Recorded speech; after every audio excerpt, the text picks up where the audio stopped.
Bonjour à toutes et tous, vous écoutez First Print, votre podcast comics préféré pour une nouvelle émission du format Super Friends. C'est le podcast qui va à la rencontre des personnes qui font vivre la culture comics et la pop culture par leur travail, et on est dans un petit Super Friends spécial OFIBD puisqu'on enregistre là dans un coin de bulle complètement à l'arrache pour vous parler de Photonic et des éditions Black and White, puisque vous le savez, il y a un grand projet de relance de Photonic par Paul Renaud. On en a parlé un petit peu dans nos revues d'actualité, et bien puisqu'on aime bien aller parler de certains sujets avec les personnes directement concernées, on aura le plaisir d'avoir avec nous dans cette émission Paul Renaud. Salut Paul.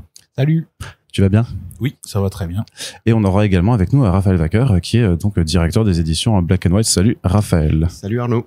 J'espère que tu vas bien également. Ça va bien aussi, un peu fatigué après cette édition d'Angoulême, mais oui, parce que encore. Voilà, on enregistre le dimanche, donc la fatigue, c'est vraiment l'état de fatigue le plus important, surtout juste avant de partir, où là vraiment vous en avez peut-être un petit peu marre en fait de ce genre de choses là. Alors justement, on va commencer par Black and White peut-être. Est-ce que tu peux me présenter quand même cette maison d'édition localisée en Alsace? Et ça, c'est quand même quelque chose qu'il faut mentionner, qui est important. Le privilège alsacien, ça fait quand même plaisir. C'est très sympa. Mais en tout cas, nous, on a démarré en 2010, si je dis pas de bêtises, 2010-2011. Et donc, on a démarré sous forme associative pour après finir en édition réelle sous forme de société pour pouvoir éditer plusieurs ouvrages, quoi. Alors c'est quoi justement, c'est quoi un petit peu ce que vous voulez proposer? Alors les ouvrages, nous on propose des éditions de luxe en bande dessinée, donc sous forme limitée, signée, et depuis quelque temps on se diversifie, on fait de la création, et là on a de la chance justement de pouvoir continuer et relancer Photonic avec Paul Renaud, et vraiment sous forme de création, quoi. Puis c'est quand même un catalogue où il y a aussi même des acquisitions de droits, puisqu'en fait on a, moi j'ai été amené à plusieurs reprises ces dernières années à parler de vous. Oui, tout à fait. Vous avez fait donc du Spirit de Will Eisner. On a fait du Spirit, on a fait du Star Hawks de Gil Kane. Donc du Savage Dragon. Savage Dragon, et on est en train de l'éditer en français, voilà, tout à fait. Ouais. Donc on a repris. Comment est-ce que tu choisis un petit peu de ces projets? C'est vraiment à l'affect, quoi. C'est vraiment à l'affect, et puis on a quand même une culture comics, quoi. Moi j'en ai toujours lu. Ouais. Que ce soit sous forme Balug à l'époque forcément, et donc le comics, c'est vraiment imprégné dans la culture, quoi. C'est quelque chose qui te tient à cœur en fait de remettre aussi en avant peut-être des on va pas dire que Savage Dragon c'est patrimonial puisque ça existait encore et que Eric Larsen est bien vivant avec nous, mais t'as quand même un peu cette vibe peut-être de comics historique en fait dans tes propositions. Aussi, tout à fait, j'avais envie de mettre en avant aussi un peu du patrimoine comics qu'on trouve pas forcément chez nous. Et donc on a fait du Star Hawks, on a fait du Spirit. On va avoir du His Name is Savage de Gil Kane aussi. Plus après des éditions anglaises de Janus Stark, Le Léopard de Lime Street. Oui. Et parce que il y a Laurent Lefebvre. Laurent Lefebvre s'en est inspiré effectivement pour son Foxboy, et il a fait d'ailleurs des épisodes en anglais relativement récents qu'on va essayer d'intégrer dans notre édition, quoi. Mais en plus, il y a quand même un modèle de fonctionnement un peu particulier avec Black and White, parce que vous n'êtes pas en librairie, enfin pas directement. Alors on n'est pas forcément dans toutes les librairies, on est en librairie, mais pas forcément dans toutes les librairies. Donc c'est on est une petite structure, et donc avec une économie un peu particulière, quoi. Donc on peut pas tout diffuser en librairie. On diffuse sur notre site, donc qui est accessible sur internet et qui tourne plutôt pas mal, quoi. On a quand même beaucoup de clients qui passent sur le site directement. On fait des envois blindés, donc il y a aucun souci.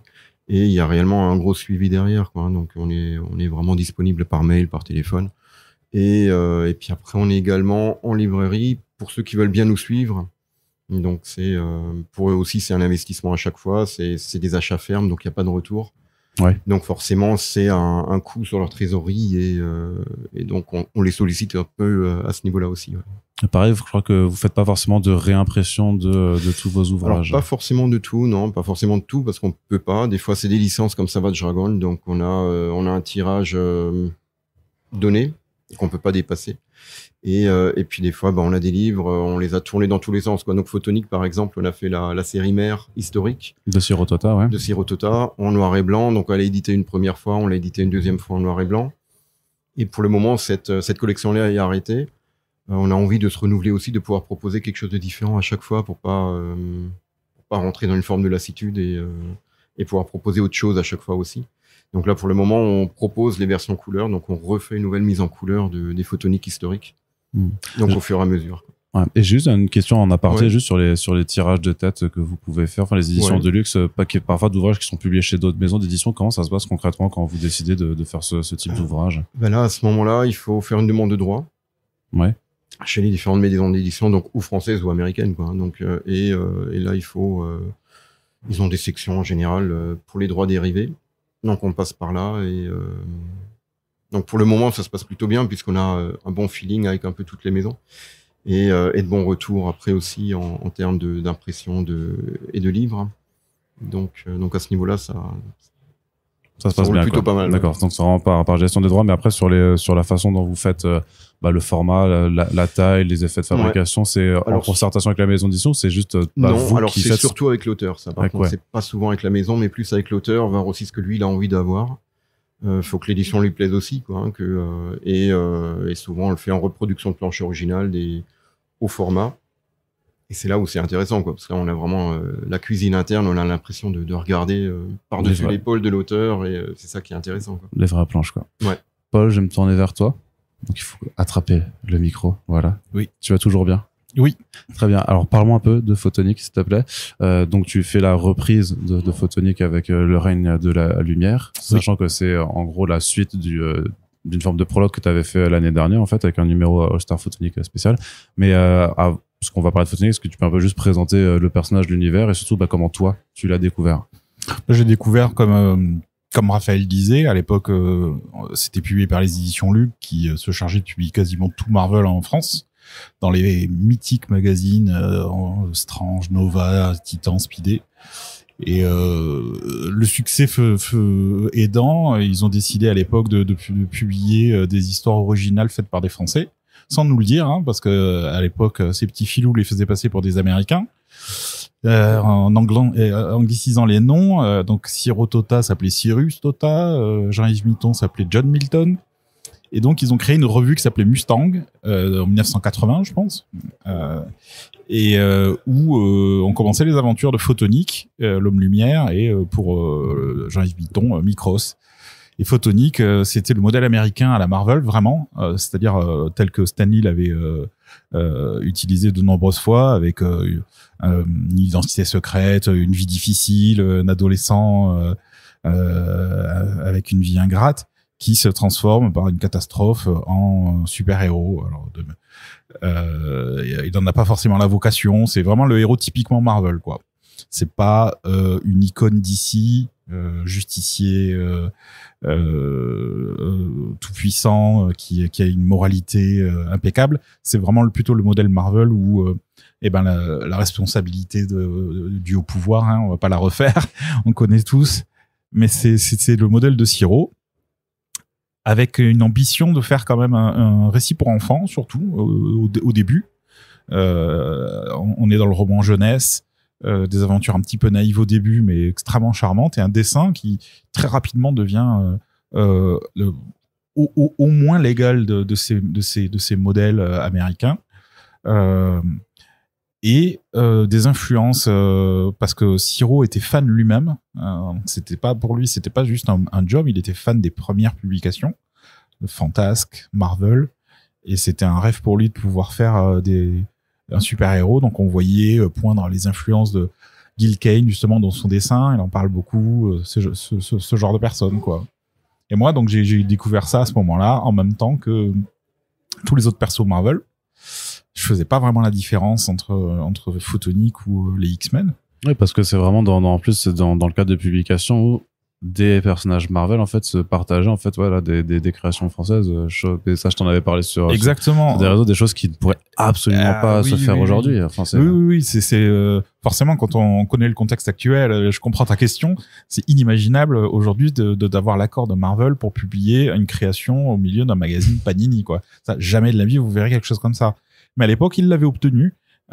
Et donc, en effet, quand Mustang s'est arrêté, Photonique s'est retrouvé dans Speedé, le magazine qui publiait les X-Men, les Guerres secrètes, toutes ces séries, la Power Pack. Et au milieu, on avait Photonique. Alors qu'il fréquentait pas les héros Marvel, évidemment, il y avait pas de crossover, mais par contre, les séries, en effet, étaient côte à côte.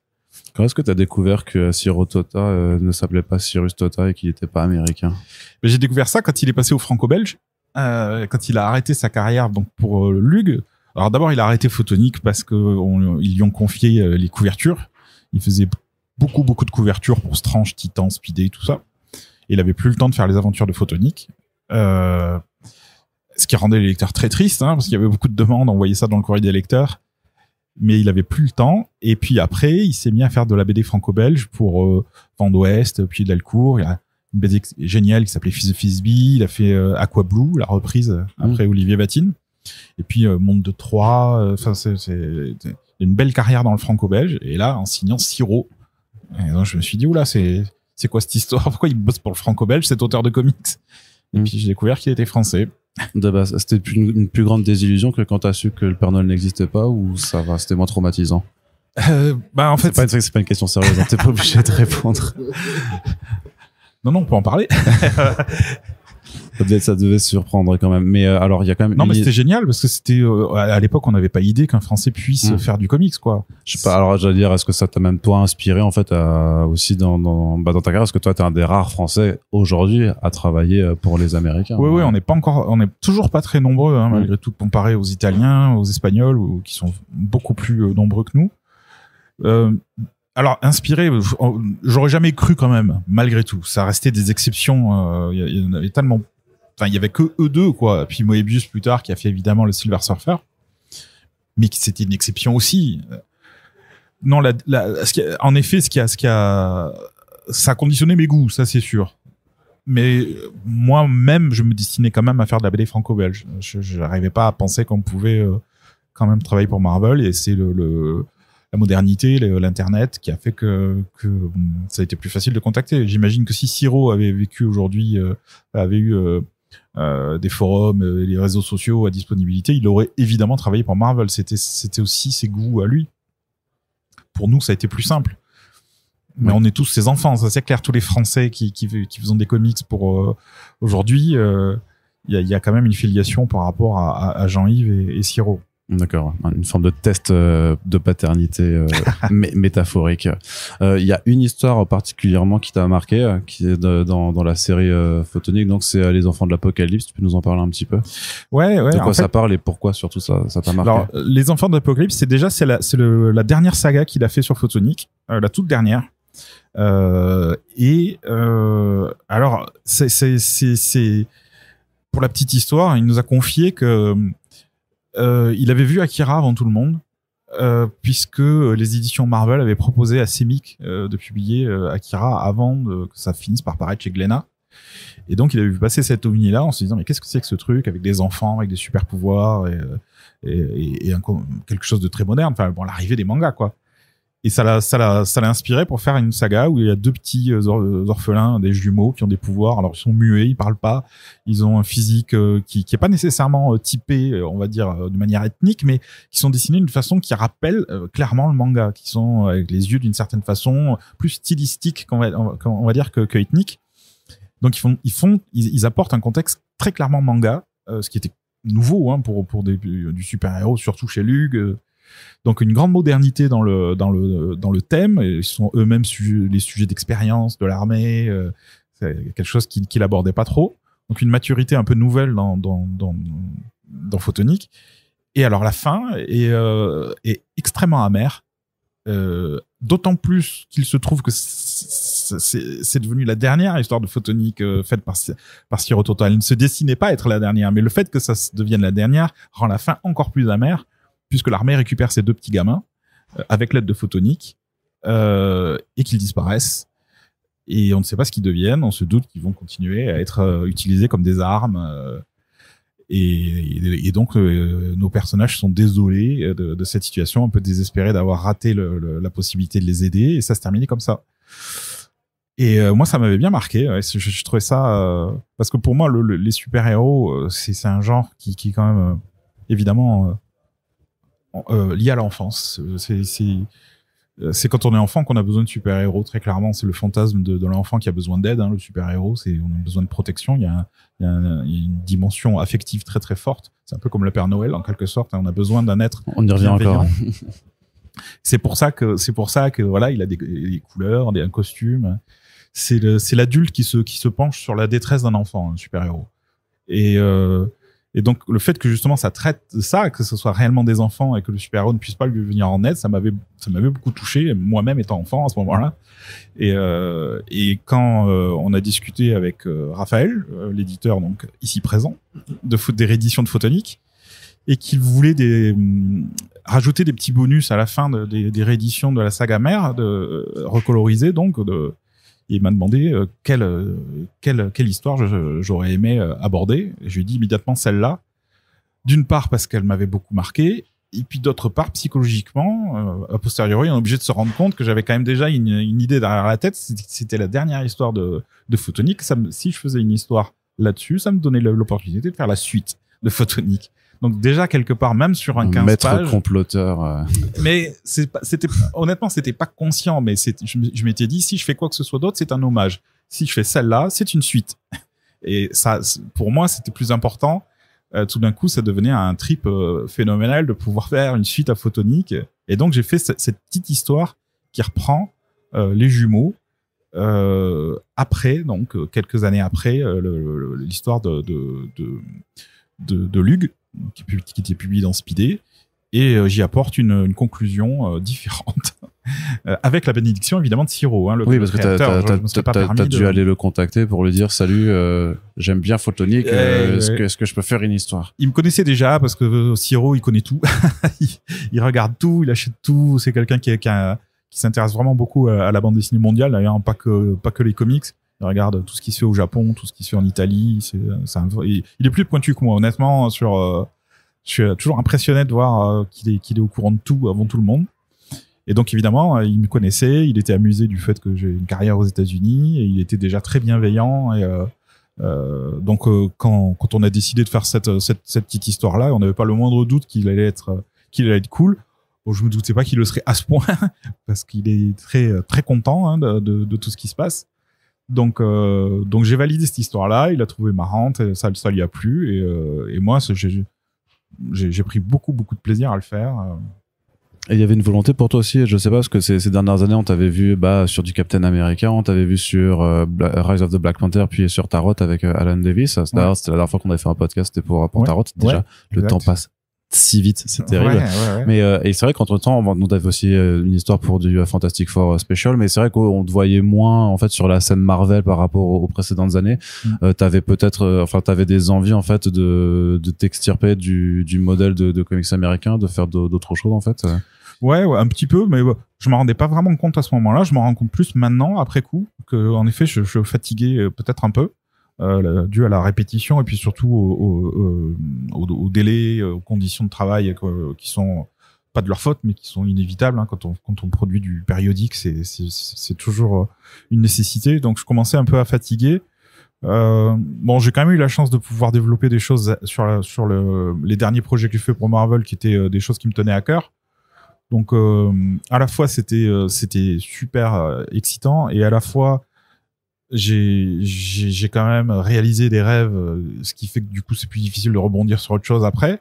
Quand j'ai fait en effet cette histoire avec Alan Davis, qui visite tout l'univers Marvel, qui était ton goal presque ultime. Alors Alan en fait, Davis, c'est plus que ça, parce que c'est quelqu'un qui m'aide, qui a beaucoup compté à différentes périodes, qui a toujours été un guide et quelqu'un de vraiment bien, loyal, un mentor quoi. Donc c'était absolument génial de bosser avec lui et d'apprendre autant sur cette saga. Et puis après faire l'origine moderne des 4 Fantastiques avec Mark Waid à ma demande. C'était un peu un absolu. Donc c'est vrai que je me posais la question de qu'est-ce que je vais pouvoir faire maintenant après. que je suis allé là au top, qu'est-ce qui se passe après quoi. Et soit je refaisais quelque chose, je recommençais la boucle, je repartais sur quelque chose que j'avais déjà fait, soit on partait sur autre chose. Et la pandémie est arrivée à ce moment-là, donc c'est vrai que ça m'a donné plus de temps. Peut-être que j'aurais pas eu le temps de penser, de me questionner si j'étais resté la tête dans le guidon à continuer à faire des pages. Mais là, il y a eu cette parenthèse qui m'a donné l'occasion de réfléchir. Et c'est là que Raphaël m'a contacté pour me proposer de faire cette petite histoire-là. De là est né déjà le gros plaisir d'écrire aussi, parce que c'est moi qui ai écrit cette petite histoire. Le gros plaisir d'écrire cette histoire-là, d'être maître à bord. Honnêtement, c'est vrai que ça a été génial entre nous de discuter avec Raphaël, parce qu'on vraiment on partage cette passion-là pour le perso. Donc on était un peu comme des petits fous parce que lui aussi a tripé du fait que c'était la suite. Il y a quelque chose de spécial et que ce soit pas juste une petite histoire d'hommage. Donc on a quand même bien jubilé, et puis donc l'idée est née de ça. Je me suis pas rendu compte que j'étais fatigué de Marvel. C'est juste en faisant autre chose que je me suis dit c'est vraiment mieux. Ouais, avec ce recul, mais justement, enfin, Raphaël savait que tu es fan de Photonique quand il est venu te chercher.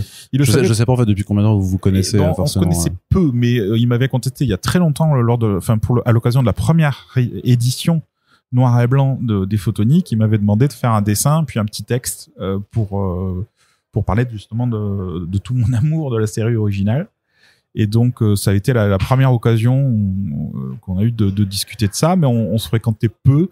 Il me disait qu'il aimait beaucoup mon travail, mais je le croyais pas spécialement. C'est un éditeur, hein. On croit pas les éditeurs. C'est des charmeurs, quoi. Exactement. Je me suis dit, bon, voilà, c'est un truc qu'on dit comme ça, mais... Et puis, à force, non, il avait l'air de bien connaître quand même, et puis je me suis rendu compte que c'était vrai. Et voilà, et comme ça s'est vraiment bien passé sur ce petit épisode de Photonique.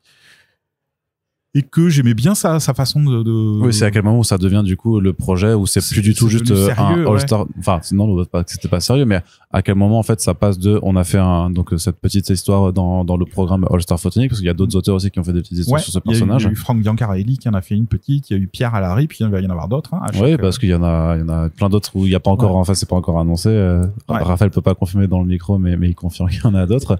Mais ce que je veux dire, c'est voilà à quel moment en fait on fait la transition entre la petite histoire sur en fait on va partir sur un truc de 3 albums. Pour moi ça a été déjà l'expérience, le fait que ça se passe aussi bien entre nous et que je commence à me dire qu'il était quand même assez différent des autres éditeurs, parce que je l'ai vu dans des contextes parler à d'autres auteurs, et j'ai vu qu'il était vraiment très bienveillant, patient et gentil, notamment avec Siro, hein, d'ailleurs le créateur de la série. Je trouve qu'il avait vraiment des très très bons rapports avec lui. Et c'est la légendaire gentillesse alsacienne, j'imagine. Oui. Non, et puis Siro, tout le monde lui a pas nécessairement rendu justice dans sa carrière. Donc justement, j'avais à cœur de voir comment Raphaël pouvait se comporter avec lui, et j'ai trouvé que c'était vraiment, c'était quelque chose de très rassurant et qui m'a beaucoup plu. Donc ça, c'était quelque chose d'important. Moi, il m'a laissé une créativité totale, juste l'excitation d'en discuter entre nous, mais honnêtement, enfin c'est juste de l'encouragement et de la facilitation, hein, faciliter la tâche tout le temps. Et donc pour un peu pour déconner, à la fin, je lui ai dit allez, je mets une page de cliffhanger où je relance l'histoire sur quelque chose, et notamment un clone des enfants, Omega, qui a fait un clone artificiellement vieilli des enfants. Donc qu'est-ce que ça peut donner, ces enfants qui étaient surpuissants, qui avaient déjà des pouvoirs magnétiques incroyables, et qui étaient la plus grosse menace qui a affronté Photonique dans toute sa saga. Et là, qu'est-ce que ça peut donner sur quelqu'un qui est adulte avec ce potentiel-là? Donc ça se terminait sur Omega, personnage donc que j'ai créé d'après les enfants. Et Raphaël tout de suite a capté la blague, parce que c'était genre on va pas réellement faire la suite, quoi, mais c'est tellement dans l'esprit du serial, c'est tellement dans l'esprit des comics qu'on s'était dit que les lecteurs apprécieraient quand même. Et puis je sais plus comment ça s'est passé, en discutant, je lui ai dit peut-être que je le ferai un jour. Alors peut-être. Est-ce que tu veux un peu, tu te souviens un peu de ce moment où c'est passé vraiment, où ça s'est concrétisé? Oui, parce qu'à un moment donné, on a effectivement, on déconnait là-dessus, hein, sur cet épilogue, et puis après on déconnait un peu moins avec, quoi. Donc on s'est dit tiens, il y a effectivement quelque chose de possible, et puis on commençait à imaginer tiens, qu'est-ce qui pourrait se faire. Et c'est devenu ce qu'on a là maintenant sous forme d'Ulule, quoi, hein, sur cette campagne participative. Alors pourquoi en 3 tomes plutôt que un récit complet, parce que c'est dur de se lancer dans des séries aussi dans l'édition de façon très générale, hein, pas que. C'est venu donc il y a plusieurs aspects à ça. Il y a l'aspect artistique et l'aspect pragmatique. Ouais. Les deux sont tout aussi importants. L'aspect pragmatique, on va commencer parce que c'est vraiment sans ça que ça peut pas se faire. C'est que quand on a discuté de la possibilité d'avoir une suite, moi j'en parlais comme quelque chose d'impossible. Je lui ai dit si seulement ça avait été possible de faire une suite, parce que pour moi, enfin, je suis un professionnel depuis des années, je gagne ma vie en faisant ça, et il était évident que la structure de Raphaël n'était pas capable de financer quelque chose comme ça. Me payer un an de travail, c'est inimaginable pour un petit éditeur comme ça. Alors je peux baisser mes tarifs, je peux pas, par amour pour tout ça, je peux le faire, mais jusqu'à un certain point quand même. Je peux pas non plus me mettre en danger, j'ai une vie de famille. Donc c'est... On les aime tellement quand même, ces artistes qui crèvent dans la rue pour la beauté de l'art, enfin quand même. C'est ça. Et donc quand Raphaël m'a dit mais si moi j'aimerais vraiment bien le faire, et puis il y a d'autres choses qui existent maintenant qui pourraient nous permettre de le faire, c'est le financement participatif. On a décidé très pragmatiquement de combien j'avais besoin pour pouvoir faire ça, fixer les tarifs. Ça lui paraissait réaliste. Je pense que c'était un gros pari quand même de sa part, parce que donc à son crédit, je reconnais que c'était, il a vraiment eu le courage là où d'autres pourraient complètement essayer de stresser l'auteur pour le forcer à faisant une clé de bras, à baisser. Il a jamais fait ça. Il a accepté mon offre et n'est jamais revenu dessus. Donc ça c'est très très appréciable chez un éditeur. Il faut le dire aux gens parce que c'est extrêmement rare. Ouais. Et il m'a dit non, on va essayer de travailler suffisamment bien pour que les gens soient eux-mêmes les patrons de cette aventure-là et qu'ils nous fassent confiance. Et donc il m'a dit on va faire une campagne. Alors on a pensé à plusieurs formes d'abord du récit pour le récit. Au début on a pensé à une série de comics parce qu'on est tous des amoureux du format comics évidemment. Mais c'était très très dur de dire aux gens on vous propose un abonnement sur 8 comics. Tu vois, enfin c'est quelque chose d'extrêmement difficile à mettre en place. Avec 8 envois, les frais de port débile, c'est inimaginable, c'est colossal de demander des frais de port comme ça. Donc ça faisait monter le prix tellement que du coup on s'est dit bon on va le découper. Moi mon histoire, je savais combien de pages elle prenait. Ça reste des chapitres de 25 pages, comme si c'était des épisodes, mais qui sont répartis sur 3 volumes. Le premier étant plus gros, puisqu'il va faire finalement 80 pages grâce au soutien incroyable des gens sur Ulule. On a la possibilité de rééditer les Soldats de l'Apocalypse, cette petite histoire que j'ai fait, qui ne paieront pas, puisque le prix reste le même, c'est juste un ajout. Plus un prologue que j'ai fait de 12 pages qui remet un peu tout à jour, parce que pour moi, je veux que ce soit une aventure nouvelle. C'est-à-dire que si vous n'avez jamais rien lu, si vous savez même pas qu'il a existé, ce n'est absolument pas un problème. C'est une histoire qui débute. Et tous les personnages que je ramène seront amenés organiquement à l'histoire de manière, c'est-à-dire qu'ils sont nécessaires à l'histoire et ils ne sont pas rajoutés comme des clins d'œil ou comme les anciens de la classe qui se réunissent. C'est vraiment quelque chose, c'est l'histoire qui le demande. Et donc du coup on se retrouve à avoir 3 albums cartonnés. Le format a grandi au fur et à mesure parce que la campagne a un tel succès qu'on a donc ça va être une plus grande taille, une meilleure pagination, des bonus évidemment. Des effets, je crois que vous avez débloqué les effets de Fab alors on enregistre ce podcast il me semble, mais ou vous en êtes proche, mais là on en est à plus de 400%. Ouais, donc 400%, il y a l'édition spéciale qui aura, je crois, un dos toilé, des marquages, des trucs comme ça. Là, pour tout vous dire, on est même pris de court parce qu'on n'avait pas anticipé un tel succès et surtout aussi rapide parce que. Si tu veux un sketch bonus, moi je peux dessiner un titre. Mais c'est bien du coup parce que c'est vrai que moi je fais le podcast aussi pour mettre en avant le projet, alors pas parce qu'il est visiblement il est pas du tout dans le besoin, enfin il est plus dans le besoin en tout cas clairement, parce que c'est vrai que vous avez fait un lancement assez qui m'a beaucoup impressionné, mais qui est la preuve aussi que on n'a plus besoin maintenant, c'est juste du plaisir. Voilà, c'est pour attirer les gens, mais disons que il y a un public demandeur, et donc il y a des fans de la première heure, des gens qui connaissent, et aussi voilà le fait que tu allies, parce que moi je n'ai pas grandi avec Photonique, je n'étais même pas pour être vulgaire dans les couilles de mon père quand ça sortait, mais le fait que tu apportes ta forme de narration avec tout l'apprentissage que tu as eu en travaillant dans la BD et avec directement les Américains font que tu c'est le concept. En fait, c'est l'évidence du concept qui fait que pour les gens, c'est quelque chose de concret. Un auteur Marvel, alors que Photonique vient de Marvel, quelque part, ça crée la boucle est bouclée. Il y a une évidence à faire ça. Je reviens au bercail, en quelque sorte, donner mon expérience à un personnage qui le mérite tellement, quoi. Et oui, on a été vraiment super soutenu par les gens. Alors, on espérait, mais on s'attendait vraiment pas quand même à cette cet Engouement, engouement-là et la qualité de cet engouement, parce que les gens sont extrêmement bienveillants. Ils ont très très bien compris qu'ils finançaient le projet, pas juste des livres. Oui, parce que c'est vrai qu'il y a quand même un prix d'entrée qui est plutôt élevé. C'est pour ça que Randy, que c'est accessible à des nouveaux lecteurs, c'est peut-être pas des jeunes lecteurs, mais plutôt quand même des nouveaux lecteurs qui ont plus, voilà, la trentaine, quarantaine comme moi et qui ont les moyens aussi de pouvoir se payer. Alors, tout dépend, parce que même pour des jeunes lecteurs, quand on y réfléchit, c'est vrai que les gens disent, est-ce que c'est cher pour ce que c'est? Quand ils les comparent à des revues Marvel, Panini ou des livres Marvel ou des livres Urban, en réalité non, parce que ces livres-là ont été rentabilisés aux États-Unis, donc bien avant et plusieurs fois, donc ils ont coûté bien plus cher aux lecteurs hein, avant d'arriver ici en France. Au-delà de ça, les gens se rendent pas nécessairement compte qu'ils payent le frais de port aussi avec. C'est-à-dire que c'est pas juste le prix du livre, c'est le prix du livre qui est envoyé. Et puis surtout que c'est quand même aussi, il y a une charge derrière qui est ton salaire en fait. Et qui est la création, bien sûr. Voilà, t'as ta part de travail parce que pendant un an en fait, tu ne feras pas d'autres travaux intérieurs pour d'autres éditeurs. Quoi. Voilà, c'est ça le but. Donc et puis bon, honnêtement, c'est vraiment le prix qu'il coûte. Quoi.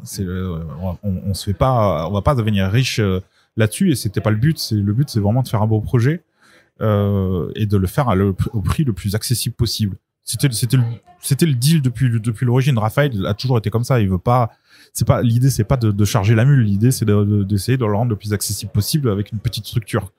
Donc je pense pas que les gens vont être déçus dans le sens où on le travaille avec l'état d'esprit. T'auras bien bossé pour ça. On compte sur toi. Hein. Mais oui, mais je le travaille avec l'état d'esprit justement je veux pas que ce soit parce que, bon en ce moment on peut lire des fois des BD chez Marvel, des comics chez Marvel ou DC où on lit 120 pages et en fait on a l'impression d'avoir lu un comics, il se passe rien. Donc l'état d'esprit c'est très différent. Au contraire, je charge énormément l'histoire pour que après 80 pages, on a eu l'impression de lire un trade paperback américain et qu'il se soit réellement passé quelque chose où les personnages ont évolué, où il s'est passé quelque chose. Tu seras pas dans la décompression. Non, je suis pas dans la décompression et heureusement, j'ai un bagage suffisant professionnel pour être capable quand même de placer des splashs et du grand spectacle tout en alternant avec de la narration assez dense et de l'événement, enfin du découpage un peu serré et un peu coté, tu vois, qui me permet de faire passer carrément des périodes, des ellipses, des choses comme ça. Il va y avoir une grosse tranche de vie dans cette saga de 180 pages. Il y a un petit mot quand même aussi sur les copains que tu as ramenés. Parce qu'on a quand même eu voilà des éditions variantes en fait où tu flexes quoi. Ouais. Avec du Alan Davis, du Olivier Coipel. Je me déplace jamais seul. C'est que toujours en bande en fait, une bande comme ça d'artistes. Les comics, ce qui est génial avec les comics, c'est qu'il y a vraiment une fraternité qui est pas nécessairement le cas des fois dans la BD franco-belge, je m'en rends compte. Mais dans les comics, par contre, c'est vrai qu'on est tous assez proches. Et donc, comme je le disais, Alan Davis, c'est quelqu'un que je connaissais je le connais depuis que j'ai 19 ans, donc ouais. J'étais assez jeune. Et il m'a toujours suivi. Et pour moi, c'était une évidence, pour Raphaël aussi, qui est super fan, qu'on voulait Alan Davis sur ce personnage-là, que ça allait être un bel hommage, que Siro allait être content, que les fans allaient halluciner de voir, Monsieur Comics. Tu vois, Alan Davis, c'est Monsieur Comics qui nous dessine notre photonique. Donc je lui ai demandé, il a accepté très simplement. Et j'ai mis sa couverture en couleur. Il était ravi. C'est quelqu'un qui a été beaucoup abîmé par les coloristes et s'en est beaucoup plaint. Il en souffre beaucoup.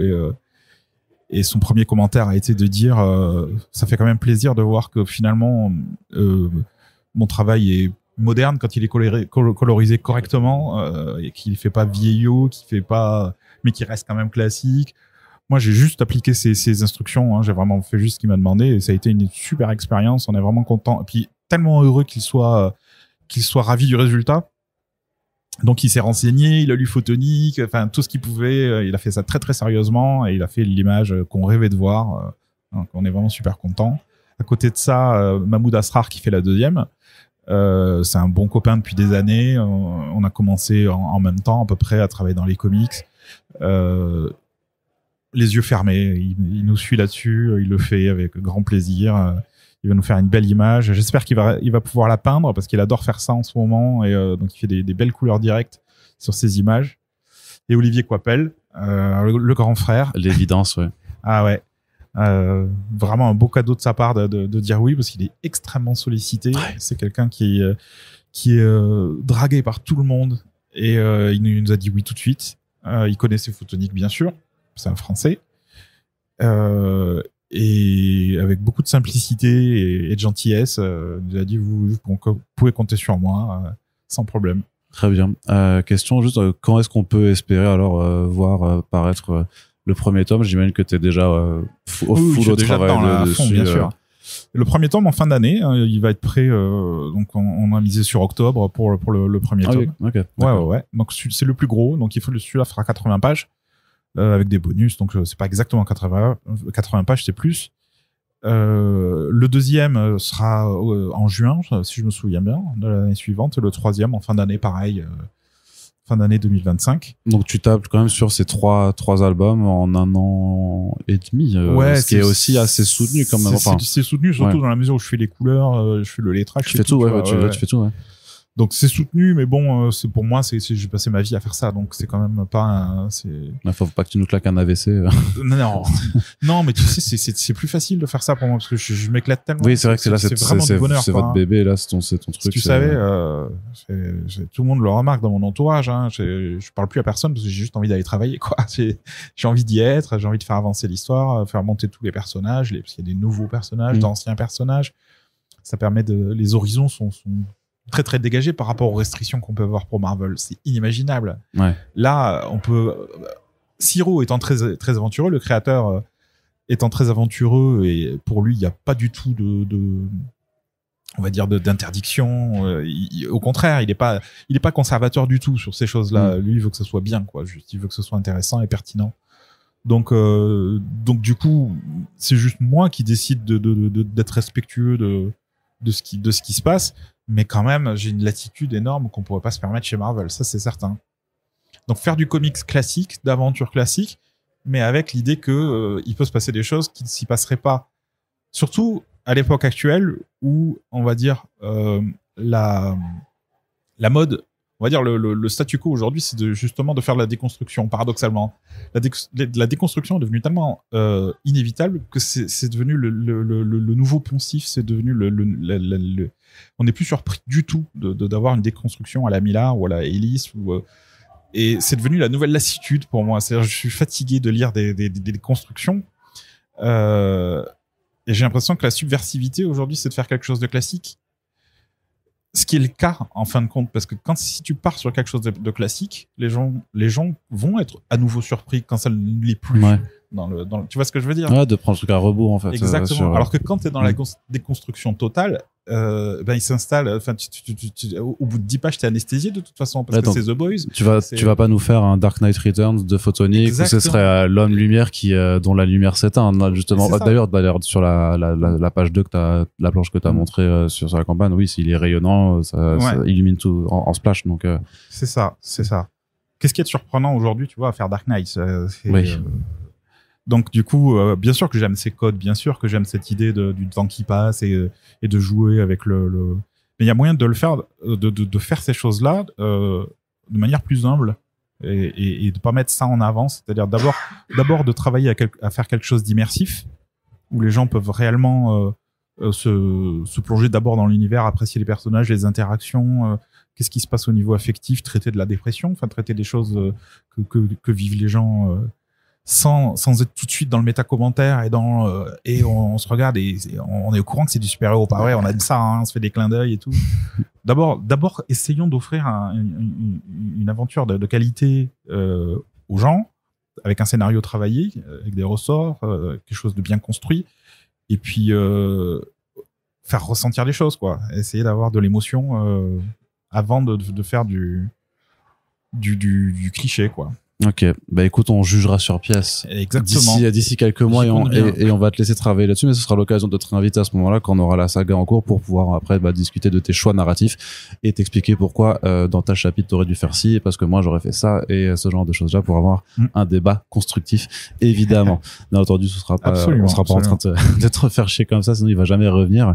Mais en tout cas, merci beaucoup Paul d'avoir donné de ton temps pour venir présenter ce projet. Merci aussi Raphaël d'avoir été là. Merci beaucoup et aux gens qui nous soutiennent parce que franchement, ce que vous nous donnez, c'est de la liberté. Ça n'a pas de prix. Ouais. Donc je suis extrêmement reconnaissant. Et donc le lien pour la campagne Ulule, puisque à l'heure où ce podcast sera mis en ligne, en fait, il y aura encore au moins, je pense, 2 bonnes semaines de campagne. Donc on vous l'a dit, hein, le projet est déjà validé, mais voilà, les buts de toutes les campagnes, bah, c'est d'aller, c'est sky is the limit, hein, c'est d'aller au maximum. Puis on vous prépare de beaux cadeaux. Donc voilà. Donc si vous avez, voilà, si ça vous a intrigué, n'hésitez pas à faire un tour sur ce lien et puis pourquoi pas donc de contribuer. Et ma foi, bah, si vous voulez aussi soutenir le podcast de l'autre côté, bah, vous pouvez simplement le partager sur les réseaux sociaux. Et je vous remercie de nous avoir écoutés. Salut. Ciao.